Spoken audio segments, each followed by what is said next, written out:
دیگه هاتنا سالانی جمارکا زوریا گشتیاران سردانا جین گشتیاری اندوکه کرینه کل گوره آمار نریوبریا گشتیا گشت و گزارا پارزگاه دوکه زیدتر جه 40,000 گشتیار تاوک و چاری وی ای وی دهنه سنوره وی پارزگاه و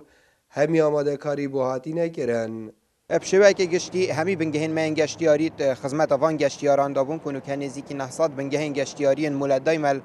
پارزگاه دو که هنوت سالا بوری بتنه دان نزدیکی شش بنگهن نین گشتیاری پارزگاه دو که هاد بونه وکرن ادگال و چند ما 250 هاوینگه جهنه بردام لجنن من پشکنین جل ریوبریا گشتیا گشت گذار پارزگاه دو که قصوان بنگهن گشتیاری کربوی چند آیال دیف مرجورن ما گشتیاری کار خو انجام دنیان نه هر بنگهی که پابند نبال دیف یا سر دلیل گل تا تکرن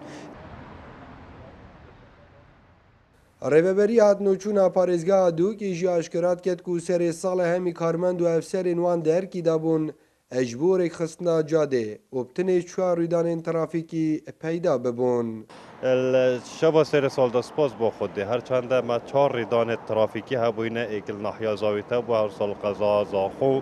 هر سال سنتر پارزگاه و هر سال ما ایکل 3 میلیشی هوا ده سرارای اوان 4 ریدان کو ریدان سویک بوینه بتنه زیانت مادی گشنا ترومبلا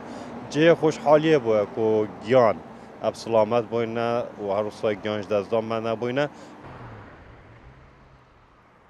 لگوره آمار این سخلمی جید شوا سالانوی دا 15 زاروک به سرشتی جدای بوینه و 6 به نشترگریان و ریدان انتقای کرنه و شرکرنه نبوینه هفدم هولاتی اندوی که خوازیارن سالانی ببیت سالان نمان همی جور قیران بسر وی ملتی دهاتین.